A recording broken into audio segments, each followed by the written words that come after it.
Chapter 28 Deathwing Cabaret. Neither of the brothers were looking at me. Nate had reverted back into his fearful state, looking worse than I had ever seen him.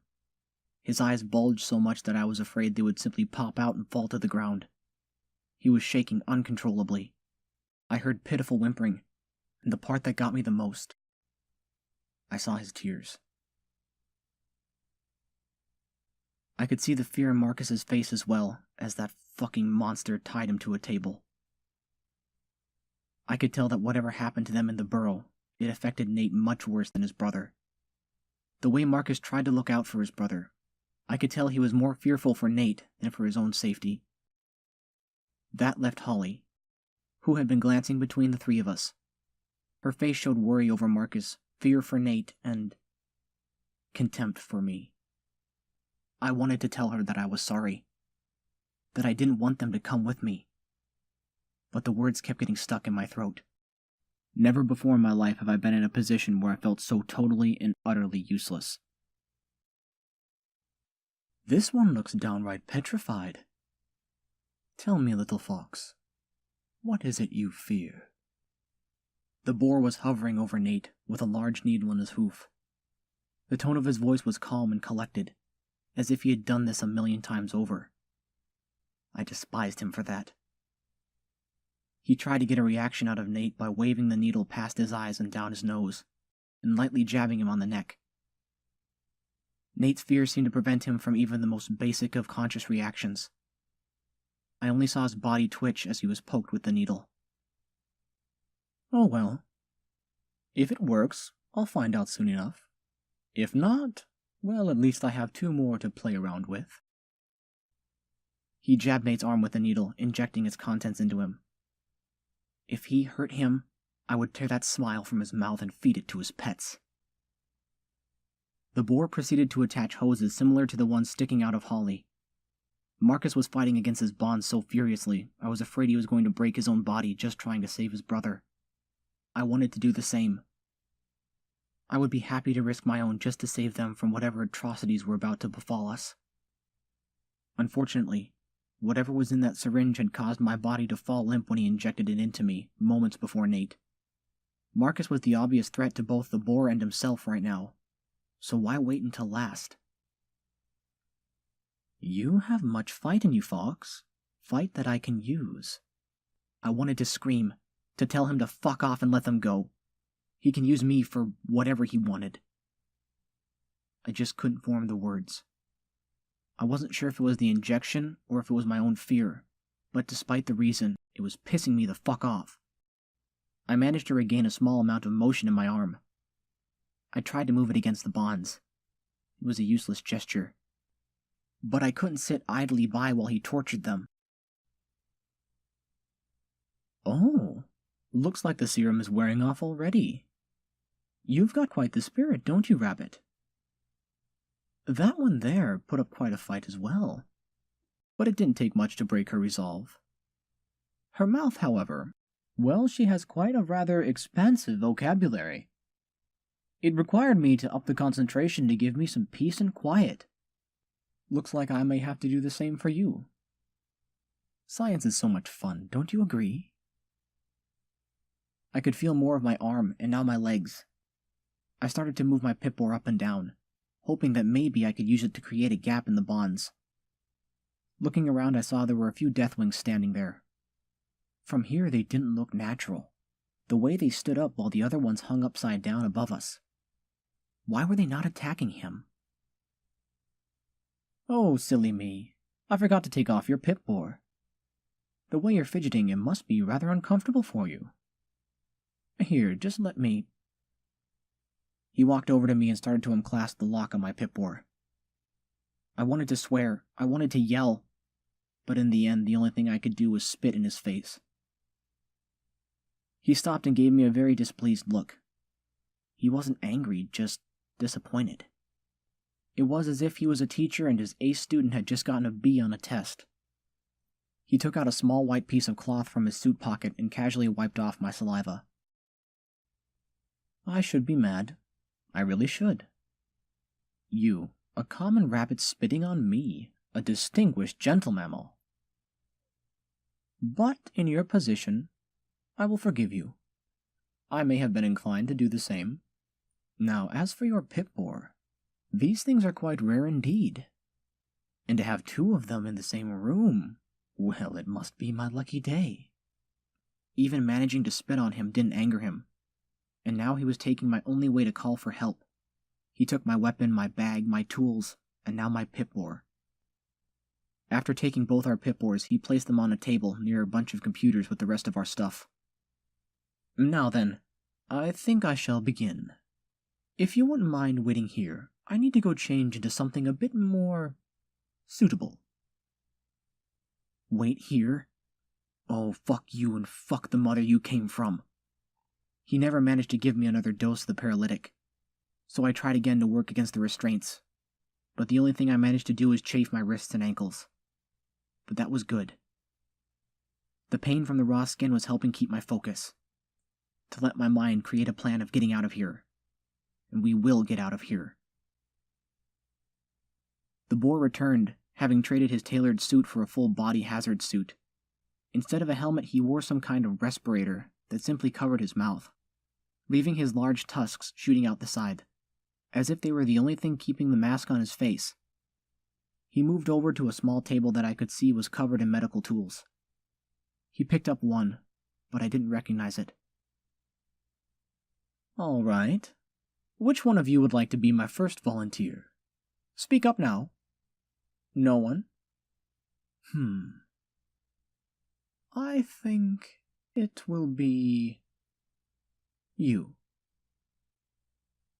With each word he pointed a hoof at one of us, moving between Marcus, Nate, and myself. He stopped at me. Now, in order for this to work, I need you to talk. And I imagine you will have just as vulgar a mouth as your rabbit friend over there. So tell you what. If you play nicely, I will spare the others from the more, let's say, vivid experiments. Run that pretty mouth of yours too much? Well, you won't be the only one singing the sweet melody of agony. If words could kill, I would have a nasty surprise for him. I moved my vision away from the boar hanging over me. I tried to focus on the foxes instead. I didn't think Nate could look any more fearful. But I was wrong. He wasn't just petrified with fear anymore. He was in an agonizing state of terror. Even Marcus started to share Nate's look as he heard the boar's words. Fear was causing the ferocity to slowly drain away from him. I could feel whatever it was blocking my ability to speak fading away.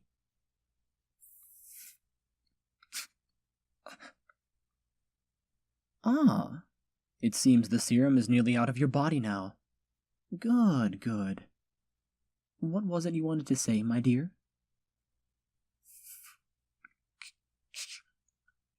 A little louder now. Yes, that's it. A little louder. Fuck you. Oh dear. Oh my. It looks as if you're just as bad as the other one. Perhaps rabbits are genetically disposed that way. Well, as long as it doesn't interfere with my tests, it really doesn't matter. And as I'm a boar of my word, 1125, please get the collars. What are you? I told you, didn't I? If you ran your pretty mouth afoul, I would simply take it out on your friends. Ah, thank you, 1125. The Deathwing came over with a small tray in its claws. It looked rather ungainly the way it moved. I realized that it was the same one as before as it looked at me and scratched at its collar before being sent off by the boar. The collar on its neck looked exactly like the ones now being put on Nate and Marcus. What are you? Oh, save your energy, my sweet rabbit. These things are not those ghastly collars those slavers use, but an invention I found. Or rather, found the plans for, and I have modified them ever so slightly. You see, a long time ago, decades before the war, before peace was obtained with all the predators and prey of the world, a small company called Safeco produced tools specific to deter any physical harm between species. He paused and moved his vision away from me and towards Nate and Marcus before continuing. Some of the biggest sellers were anti-fox items such as fox tasers and fox repellent. But they had this one design, something they thought that could revolutionize the world of interspecies safety. And more importantly, get rich fast. It was called the tame collar. He picked up one of the collars and started to affix it to Marcus's neck. You see, Safeco thought the best way to make the prey, whom I might add had the largest share of the company, feel safer. And to do so, they wanted to make sure every predator wore one. He put the other collar on Nate as he continued. These are harmless gadgets, really. All they do is measure the emotions of the wearer, and if it happens to, I don't know, get angry, he picked up a small object and pushed a button. A light on the collar around Marcus's neck turned from green to red, and his body started to convulse. Then it would simply send an electronic shock through their system. It wasn't designed to kill. No, that would have given them a bad reputation. It's simply a love trap to get predators to calm down. He walked over to Nate and pressed the button again. Nate, who was probably already beyond his limit, was pushed even further as his body started to convulse. He started to choke as foam and saliva poured from his mouth. You fucker! Leave them alone. My. I'm wondering if you're worse than her. Well, like I said before. He pushed the button again as both Nate and Marcus started to convulse. I am a boar of my word. He put the remote down next to the third collar. It is a shame the whole mammal inclusion initiative was created. It ended the entire tame production before it even began. The world might have been better off with these simple collars. Why are you doing this? Why? Now that is a question I have been waiting to hear. Oh, and it's quite a wonderful little tale, my dear. And it is all quite simple. I want the world. The world? What the? I had to stop myself from swearing. Even at the hint of me saying a swear, his hoof got closer to the remote. Why? Why do you want that? Well, isn't that the million-cap question? History has been full of conquerors. They all had their reasons: expansion, money, fame. In the end, however, they all had one thing in common. They all failed. You might be thinking, if they failed, surely you will as well. But that is where you're wrong. 1125, 1213, please come forth. 2 Deathwings stepped in front of him. 1125, that must have been the one who led us here into this trap. The other one, he looked stronger, more alert. It might just be the chemicals still in my body, but the one called 1125 seemed to be a bit slower and less fluid. 1125, jump. As he said it, the Deathwing crouched down and jumped 5 feet into the air before landing and returning to attention. 1213, give me a pirouette. The other Deathwing lifted up one foot and started to spin itself on the other until the boar told it to stop. From the look of it, it would have continued spinning indefinitely if he wasn't told to stop. I thought these were savage beasts. Ah, now that's a look I am all too familiar with. You're probably wondering, why are these creatures bending to my will when they should be eating me? As I clearly mentioned in my little history lesson, I have altered these tame collars a bit. Rather than just sending a small shock through the system, it can also... He grabbed the remote, but instead of pushing the button, he flipped a small switch on it. Inject a rather harmless chemical directly into their spinal fluid. I saw Marcus and Nate twitch a little, but not as bad as the shocks. Both of their expressions started to calm a bit. At first I thought maybe he was taking pity on them and injecting a pain reliever, but I knew that was too good to be true. The brothers' faces started to go from calm to subdued. Now that should be good enough. I think it's time we let these boys go, don't you think? He's letting them go? No, something's wrong. I heard a small noise as the restraints on both of them were unlatched, causing them to fall to the ground. Oh no. Oh, please, no. I thought they were dead, until Nate started to move. They both slowly managed to stand up, but they looked just as ungainly as the Deathwings. What did you do to them? Oh, the same thing I did to these creatures. Now let's try it out, shall we? Nate, is it? Move next to me, slowly. Nate stood there for a moment, as if petrified again, but then lifted one foot, and then another. He was walking towards us, very slowly, almost mechanically. Oh dear, these things, they tend to take every word a bit too literal.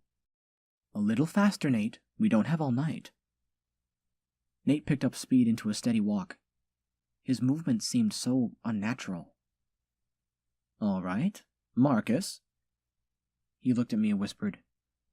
It was Marcus, wasn't it? Yes, Marcus. Come here, please, at normal speed, if you will. Marcus started to move in the same mechanical manner as Nate. Once they were both standing on either side of the boar, he looked at me and smiled. I could tell the moment you came in. You have feelings for this one, don't you? Ah, love. To be swept away by her eternal arms. Unfortunately, love is a cruel mistress. Nate, take this. He handed Nate an object that glinted as it caught the reflection of the room's light. It was a knife. Nate? Oh, please, Nate, listen to me. You're in trouble. It's no use, I'm afraid. Yes, I do think that somewhere in that brain of his, he's struggling to break free of the confines of my collar. And I know he cares about you. Oh, you see? I looked into Nate's eyes as I saw tears fall from one. He cares too. It's a shame, really. Oh, don't worry, Rabbit, he's not going to kill you. I just need to test his resolve. Nate, cut off. His words were cut short as a clanging noise fell from behind him. I saw the two Deathwings become alert, as did a few more perched above us as well. The three of them were in my way, so I was unable to see what the noise was. It must have been an unknown variable to him, because he was the first to sound nervous.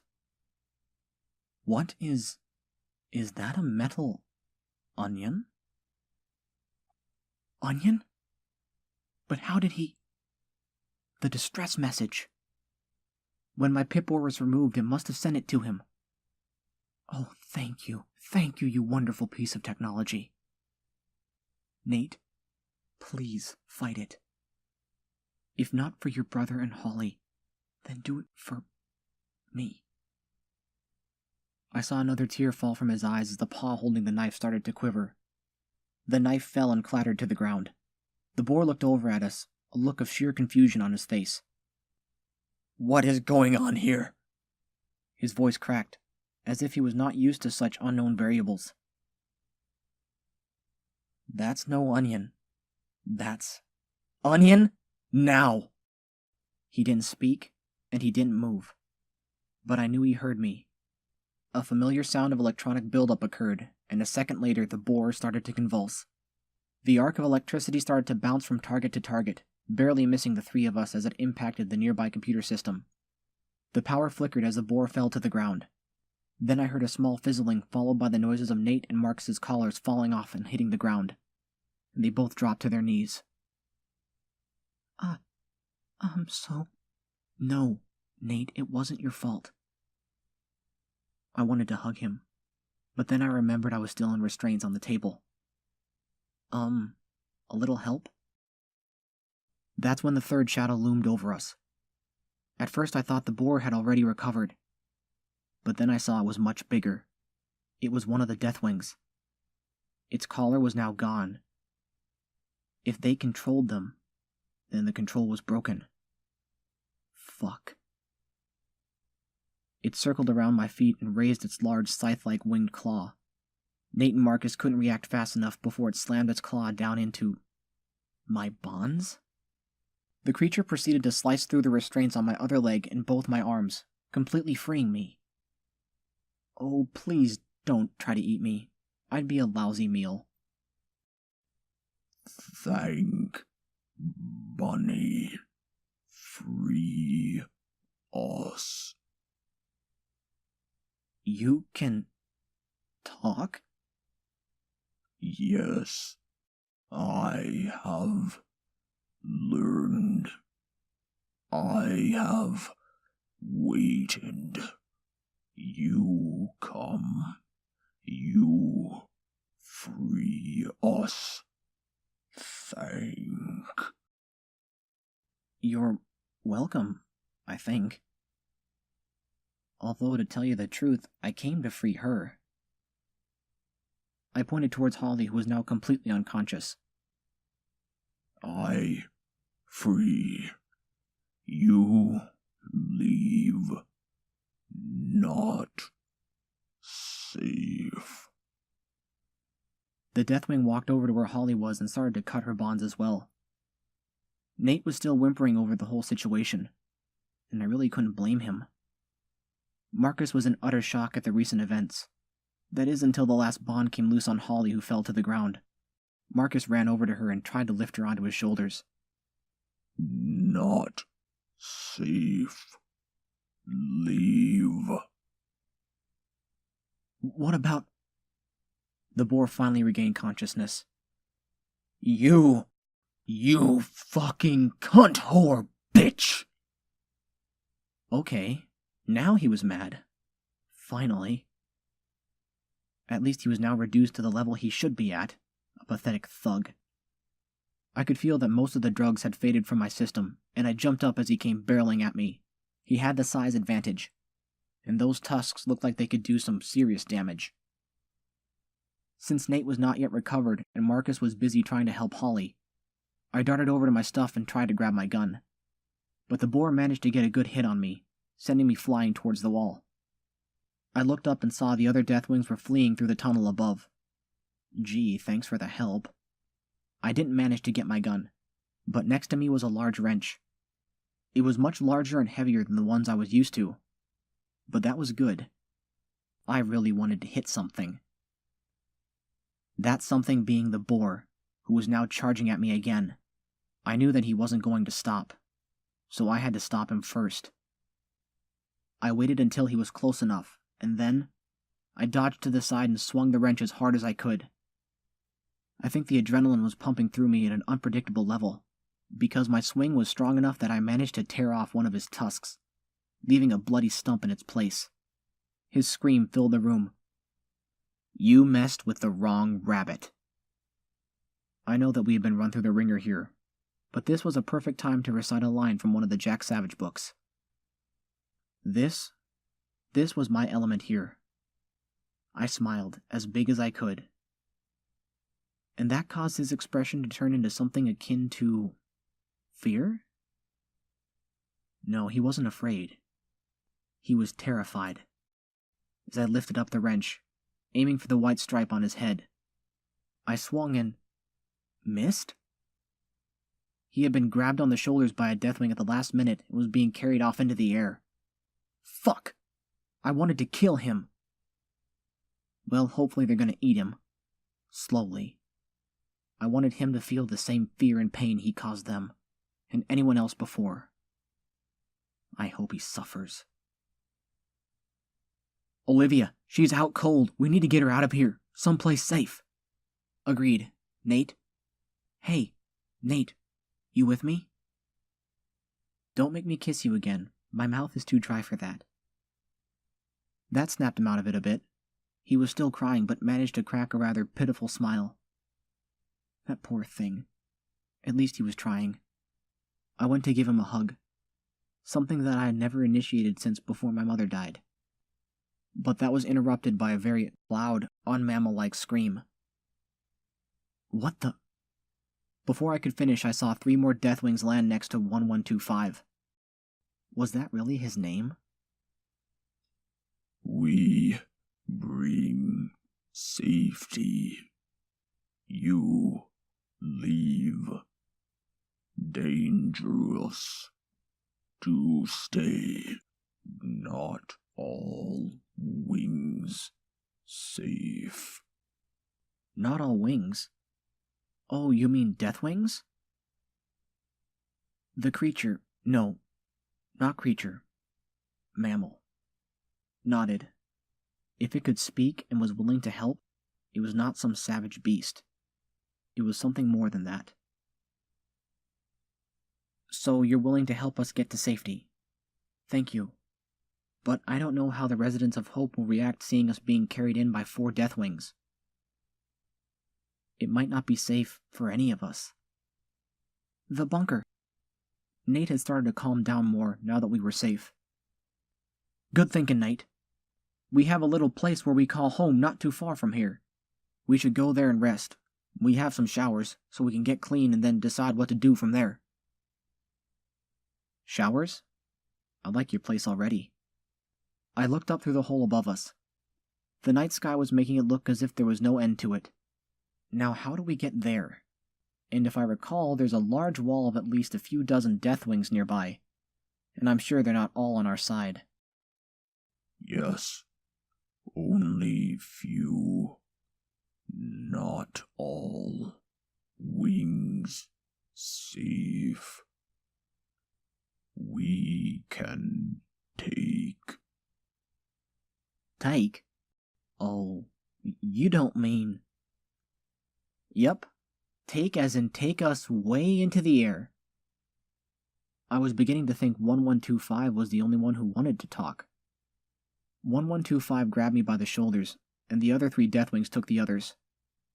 Marcus was very hesitant to let a Deathwing take Holly, but I assured him it was okay. Wait! Hurry. We need to hurry. Our stuff, just give me... 1125 let go of me and I ran over to gather up our stuff. I tossed Nate his jacket, bag, and weapon, and thankfully he was alert enough to realize what was going on. Then I tossed Marcus both his and Holly's stuff, before grabbing my own. I slapped on my pip-boar and was ready. Wait, what about Onion? Onion, do you have enough power to follow us? Unfortunately, I do not, miss. My levitator is at 20% power. I used most of my reserves on that shock. I can't leave him behind. Bunny, light, me take. Before I could inquire to his use of words, he grabbed me by the back with one claw and latched onto Onion with his other before any of us knew what was happening. You sure we're not too much for you? Bunny, light, junk, light. I object. Miss, tell him I am not junk. Okay, if you got me and the junk, I think we're ready. Hey, you two, please don't fight these friendly fellows. If you struggle, they may drop you. You mean, trust them? Well, better them than to stay here until his less friendly relatives come back. You're insane, you know that? I'm told that quite often, actually. Alright, 1125, up, and away. Nate, what have you gotten yourself into? I didn't hear a response, so I chanced to glance back. Nate's face was a mix between worry and happiness. And I'm sure the happiness has to do with the fact that we're finally free of this place. And part of me hoped it was something else as well. But his worried expression was due to the fact that he was just about to be taken voluntarily by a Deathwing. I knew that was the case because the happiness faded rather quickly once they were lifting off the ground, and his expression was then replaced with a much greater sense of dread. He better not try and struggle. I had to make sure he remained calm. Hey, Nate? Your brother mentioned a shower? Well, once we get there, I'd like to get cleaned up. Want to join? His worry disappeared as a bashful smile appeared. I was just joking. I only wanted him to get into a better mindset before he did something stupid and fell to his death. Although, part of me... No. Bad. We just escaped a near-death situation again. We just need to get cleaned up and rest, both physically and mentally. At this rate, we shouldn't be too far. Marcus had to shout as we were carried further into the sky, the wind rushing between us creating a rather noisy barrier as we left the giant hole. When we were out of that horrid place, I could see that the night sky was starting to clear in places. Stars twinkled through the thinning clouds as I let the air bathe my face in its coolness. We had not been down there for more than an hour or two, but it felt like an eternity. One that was finally behind us as we approached the wall. From this height I could see everything. I turned to see if I could get a look at Hope from here, but there were too many tall buildings for me to determine where it was. Ahead of us, beyond the wall, was a flat, arid area. Small lights scattered here and there, probably camps for travelers or raiders.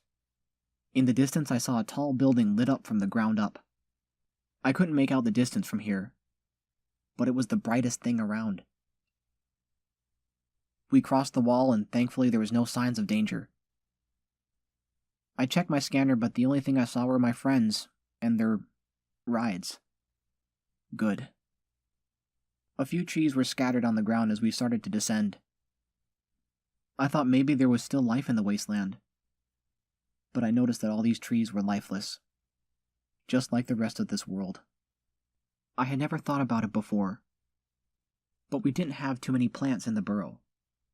Sure, there was the garden area, but we only grew a few select crops, and there were no trees or flowers or anything like that. I had seen them in books, but part of me hoped that the surface still had them. Somewhere there had to be something, shouldn't there? Okay, it's nearby. You can set us down next to that large dune over there. We can make it the rest of the way. Marcus pointed to a large hill nearby. Was that their bunker? It didn't look like much. I'm guessing that he wanted them to set us near it, but not at it. Something made me trust them. Or at least 1125. But I didn't think they shared my feelings about him. Still, they had to realize that if he was dangerous, we would already be dead. No, I think he's different. The four of us were gently dropped off where Marcus had shown them. 3 of them flew off, but 1125 remained. Thank you. I heard him call you 1125? That's not a name, that's a designation. Do you have a name? Before Baird, we no speak. They still no speak. Only me. Baird. Was that the name of the boar? Yes. Baird. Name. Evil. Boar. Evil. You said that not all Deathwings are like you. And is there a chance that he's still alive? No. Yes. Well, that was vague. Maybe he was trying to say uncertain? Okay, well, I'm sure as hell not going to call you a number, especially a number that he gave you. You know what you remind me of? In my mythological books, I remember seeing pictures of these giant fire-breathing creatures. Oh, what were they called? Drakes? Nate answered, but he seemed unsure of his response. No, that wasn't it.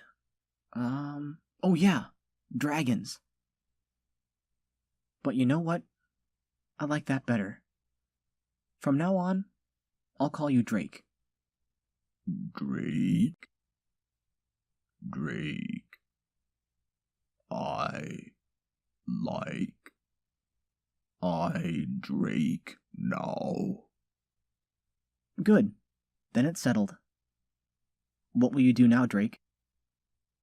Leave. Return. Safe. Return where? Where is it safe for you? No safe. No home. Home. Not safe. Well, I can't have that. As long as you promise to protect and defend, not harm or maim, well... No, you can't... I think Marcus knew what I was about to say. Drake, would you like to join my ragtag group?